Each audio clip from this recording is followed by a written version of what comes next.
English में until और unless को समझना बहुत स्टूडेंट्स के लिए कंफ्यूजिंग होता है। लेकिन आज के बाद ये कंफ्यूजन हमेशा के लिए खत्म हो जाएगा, क्योंकि इस वीडियो में हम अनटिल और अनलेस को इतने सिंपल रियल लाइफ एग्जांपल से समझेंगे कि आप कभी भूल नहीं पाओगे। So stay tune till the end. Until और अनलेस दोनों निगेटिव वर्ड होते हैं, यानी कि इनके बाद कोई भी निगेटिव वर्ड यूज नहीं होगा। इसका मतलब ये नहीं है कि इसके बाद कोई निगेटिव वर्ड आएगा ही नहीं। अगर सेंटेंस में दो क्लॉज है, C1 C2, तो जिस क्लॉज से पहले अनटिल और अनलेस होगा ना, उसमें निगेटिव वर्ड नहीं होगा, उसमें निगेटिव वर्ड यूज नहीं होगा। सेकेंड क्लॉज में निगेटिव वर्ड यूज हो सकता है, यानी कि अगर अनटिल और अनलेस यहाँ पे है तो इस क्लॉज में निगेटिव वर्ड यूज नहीं होगा, यहाँ पे यूज हो सकता है। और अगर अनटिल और अनलेस इस क्लॉज से पहले है तो यहाँ पे निगेटिव वर्ड यूज नहीं होगा, लेकिन यहाँ पे हो सकता है। अनटिल और अनलेस दोनों कंजंक्शन ऑफ कंडीशन है, यानी कि दोनों कंडीशन बताते हैं। और थर्ड कंसेप्ट है कि अनटिल और अनलेस जिस सेंटेंस में होंगे उसमें फ्यूचर टेंस का यूज नहीं होगा, प्रेजेंट टेंस का यूज होगा। अनलेस जो है वो एक्शन ओरिएंटेड है, यानी कि जिस सेंटेंस में एक्शन ओरिएंटेड सेंस आएगा वहां पे अनलेस यूज करेंगे, और जिस सेंटेंस में टाइम ओरिएंटेड का सेंस आएगा वहां पे अनटिल यूज करेंगे। अनलेस का मतलब इफ नॉट भी होता है, और अनटिल का मतलब अप टू द टाइम भी होता है। अब देखते हैं इसके एग्जाम्पल्स। फर्स्ट है, unless the government will not take action, corruption will not stop. यहाँ पे हमारा पहला मिस्टेक ये है कि अनलेस के बाद कोई भी निगेटिव वर्ड यूज नहीं होगा। सेकंड कॉन्सेप्ट ये था हमारा कि अनटिल और अनलेस के बाद फ्यूचर टेंस का यूज नहीं होगा, तो विल भी नहीं होगा। अनटिल और अनलेस के बाद हमेशा प्रेजेंट टेंस का यूज होगा, यानी कि यहाँ पर टेक का हो जाएगा टेक्स। अभी हमारा सेंटेंस पूरी तरह से सही है, यानी कि unless the government takes action, corruption will not stop.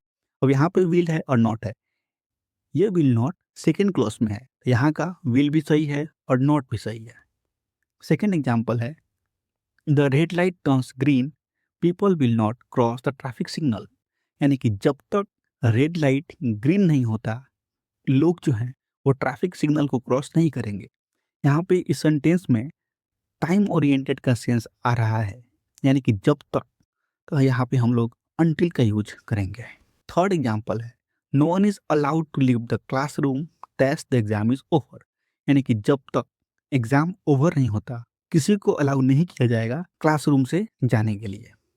तो यहाँ पे भी हम लोग का टाइम ओरिएंटेड ही सेंस आ रहा है, तो अनटिल ही यूज करेंगे, यहाँ पे भी अनटिल ही आएगा। अब हम लोग अनटिल और अनलेस से रिलेटेड एक और कंसेप्ट को देखते हैं, अनटिल और अनलेस। अनलेस जो है वो हमेशा कंजंक्शन होता है, और अनटिल कंजंक्शन भी होता है और प्रीपोजिशन भी। अनलेस कंजंक्शन है, इसका मतलब ये हमेशा अपने बाद सब्जेक्ट प्लस वर्ब आएगा, यानी कि क्लॉज होगा।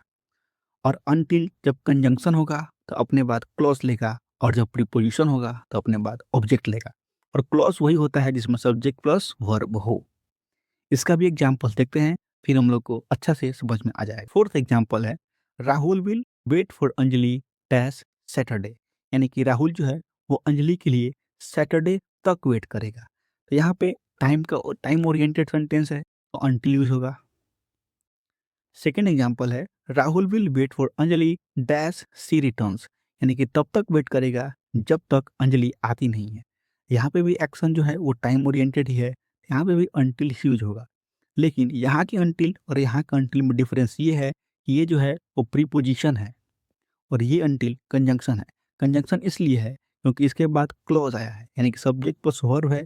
और ये अनटिल प्रीपोजिशन इसलिए है क्योंकि इसके बाद ऑब्जेक्ट आया है, यहाँ पर सब्जेक्ट प्लस वर्ब नहीं है। तो होपफुली इस वीडियो में आपका अनटिल और अनलेस का कंसेप्ट क्लियर हो गया होगा। मिलते हैं अगले वीडियो में, तब तक के लिए जय हिंद।